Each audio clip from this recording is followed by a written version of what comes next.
What if a single word could destroy your honor, strip you of your legal rights, and condemn you to a fate worse than death? Among the Norse, that word was argr, a term so devastating, so loaded with contempt, that to be labeled with it was akin to social annihilation. In Viking times, being a man meant everything. It was not just about how you looked or acted. Your manhood decided if you could own land, make decisions in court, and even if you could live safely in your community. The Vikings had very strict rules about what made a man truly masculine. If you failed to meet these standards, you could face terrible punishment. The word argr was like a poison arrow aimed right at a man's heart. It meant someone was not manly enough, too weak, or acted like a woman. In Viking society, this was not just name-calling like we might see in school today. It was a serious legal charge that could ruin your entire life. When someone called you argr, they were saying you were a coward, that you let other men treat you like a woman, or that you practiced magic called seer. Magic was something mostly women did in Viking culture. When men practiced it, other Vikings thought it was shameful and embarrassing. Even their most powerful god, Odin, was criticized for using magic. A famous Viking writer named Snorri Sturluson wrote that magic was so unmanly that men could not do it without bringing shame upon themselves. This shows how seriously the Vikings took gender roles. Being called argr was not something you could just ignore. It was called a niche, which was a deep insult that attacked your honor. If someone accused you of being argr, you had to fight back immediately. The accused man had to challenge his accuser to a special fight called holmgang. This was like a duel where two men fought to prove who was right. If you refused to fight, everyone would think you were guilty. This was social suicide in Viking times. The consequences of being found argr were absolutely horrible. In Iceland during the 900s and 1000s, if you could not defend yourself against this accusation, you faced full outlawry. This was the worst punishment the Vikings had. It was not just being kicked out of town. It was basically a death sentence given by your entire society. When someone became an outlaw, they lost all protection under the law. Anyone could kill them without getting in trouble. Think about how scary that would be. You could not go home, could not ask your family for help, and could not even buy food from anyone. You were completely alone in a dangerous world where everyone was allowed to hunt you down like a wild animal. The shame did not stop with just one person. If your father or brother was called argr, it could hurt your whole family. Other families would not want their children to marry into your family. People would not want to do business with you. Your family name would be ruined for generations. This is why families often abandoned men who were accused of being argr. They had to protect themselves and their children's future.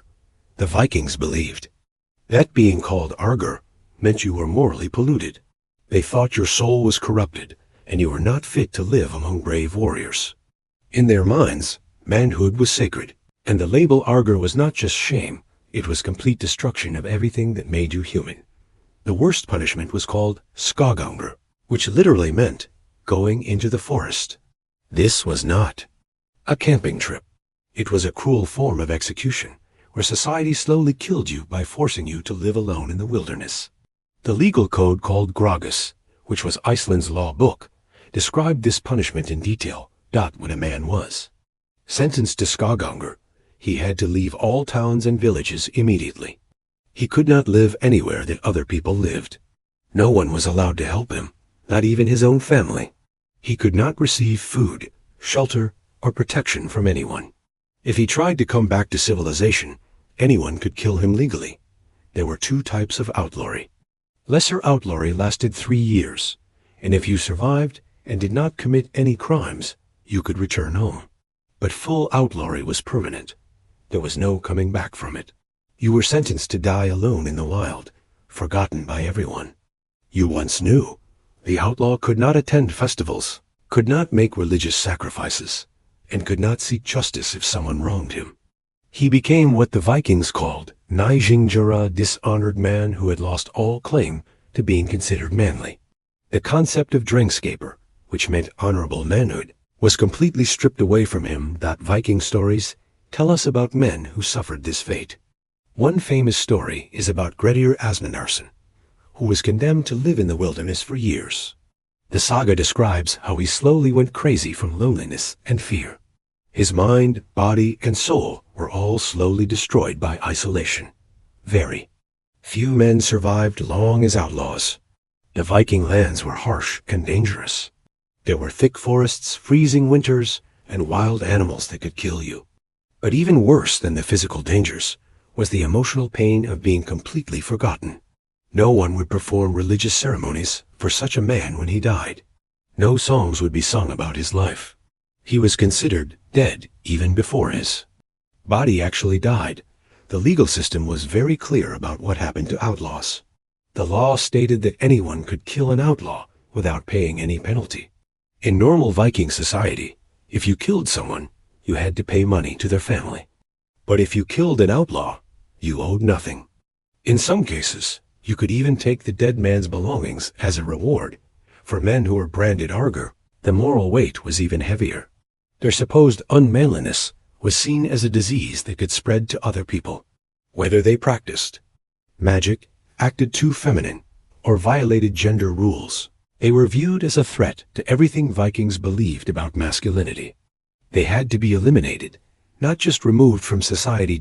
In Viking culture, your identity was not just about you as an individual. It was about your ancestors, your family, and your clan.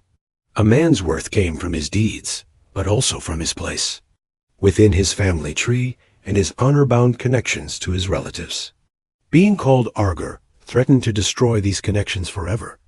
Men who were marked as ergi often suffered something worse than death. They were intentionally erased from their family's memory. Unlike a warrior who died in battle and would be remembered in stories and songs, the Skóggangr was left unspoken. Families did not forget about them by accident. They forgot about them on purpose. Memory was extremely important to Vikings. Families would proudly tell stories about their ancestors, tracing their noble bloodlines back through many generations. But when a man was accused of unmanly behavior, especially if he did not fight back against the accusation, his name was often removed from family records. Icelandic family histories often leave out or cut short the stories of such men, showing how society deliberately erased them. This was not just because families were ashamed. It was about survival. Having a disgraced ancestor could hurt the entire family for generations.